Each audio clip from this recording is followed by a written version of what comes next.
With Irish Joe. All right, so we got the rankings up. Let's take a look. 1, Georgia. They're the champions, and they're reloading. There's not much to say. They land tons and tons of talent, and they win championships. Also, the schedule on that side of the SEC is going to be very manageable for them. That is what it is. Michigan, number 2. Here's the issue with Michigan at number 2. They do not play their first game until November 11th against Penn State. Literally, that is the first game of the year that they play of any team that has a pulse is November 11th, okay? Then you have Ohio State after that. They literally have a 2-game season. Michigan State's going down the crapper again. The non-conference games for them are high schools. It's a total joke. This is a blend of schedule and talent that has them at number 2. The problem is they're going to stay there a while because they literally don't play a game until November 11th. All right? That's the way it is. 3, you got Ohio State. All right? They're here out of talent and respect, but they do have some questions. For them, it seems like a little bit shakier than usual. You would want it in a spring and an offseason if you're an Ohio State fan. Still a very, very high bar. Still a very, very high bar and a lot of talent. But when I start seeing Ohio State people put out articles saying, has Ryan Day peaked? Or, what's going on here? Like, is this as good as it gets? They have some issues. Question at quarterback, question at O-line. I don't know. But they're there, and they're going to be able to prove their way up or down while, playing Notre Dame and everybody else. And then number 4, you got Penn State. Listen, I'll believe it when I see it. I see them ranked highly every single year to start the year. And then they end up Brian Kellying themselves, where they end up going 10-2 or whatever, and it's solid. But the 2 biggest games of the year where I need them to beat somebody I hate, they get ran over. It feels very Brian Kelly-ish to me what Penn State's done in some recent years. Highly ranked. They're pretty solid. They beat a lot of teams they should beat. And then I need them to actually win a big game to knock off Michigan or something. And then it doesn't happen. I will believe it only when I see it with Penn State. That's just it. All right? Like, put them there if you want. Believe it when I see it. Number 5, Washington. This might be the first one that surprises me. I don't know many people that you're like, name the top 5 teams you think it's going to be to start the year. I don't know who in the hell would have Washington up there number 5. And they have Oregon, Utah, Michigan State in a non-conference game, USC.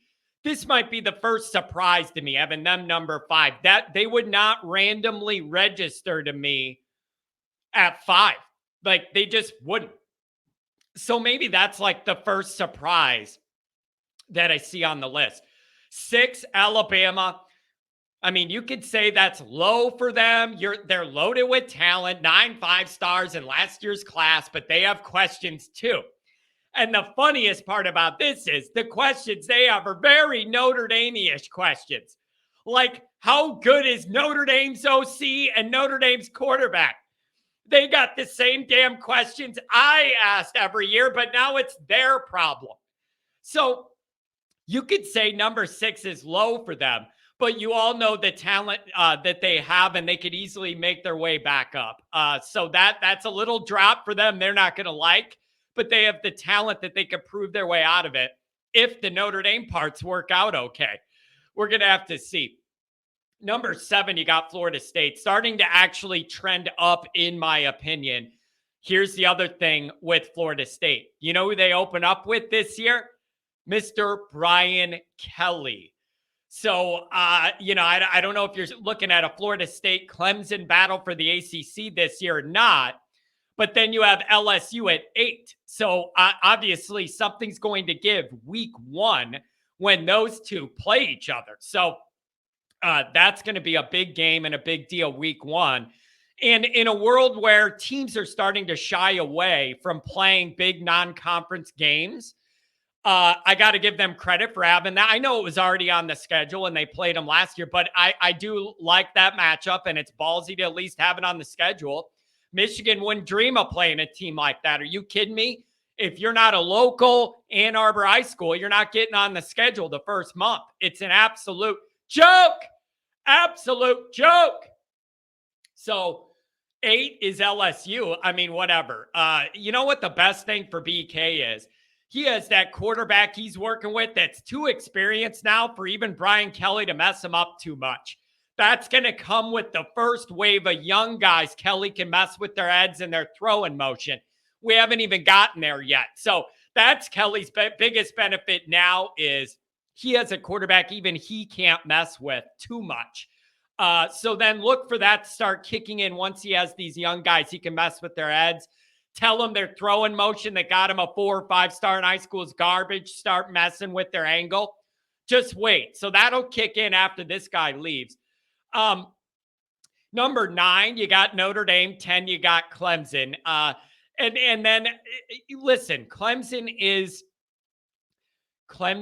is not what they were. This is not Clemson spoken about, talked about in recruiting the way they did when they beat the brakes off of us in that playoff game.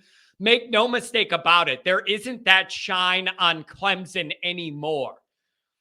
There isn't. However, Dabo's still a good coach. He knows what he's doing. That offense should be better this year.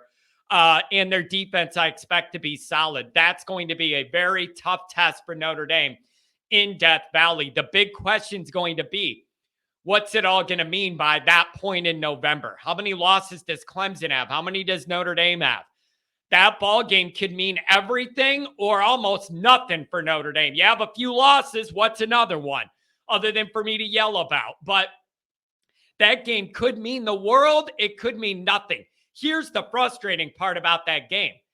You and I both know that's going to be a big night game. And the other big night game that week is going to be Alabama against LSU. And I don't like that because I would like to enjoy that game fully. And I'm not going to be able to when I'm watching ours and flipping over to see Notre Dame in the SEC and who comes out on top. Oh, man. I'm telling you, man. Sometimes people just either can't read or don't want to read. John is hitting rock bottom with his own spring list. Oh, no. What part of per CBS Sports informs you that this is John's own list? I don't understand, Newt. Did they not teach you how to read at Notre Dame 100 years ago or what?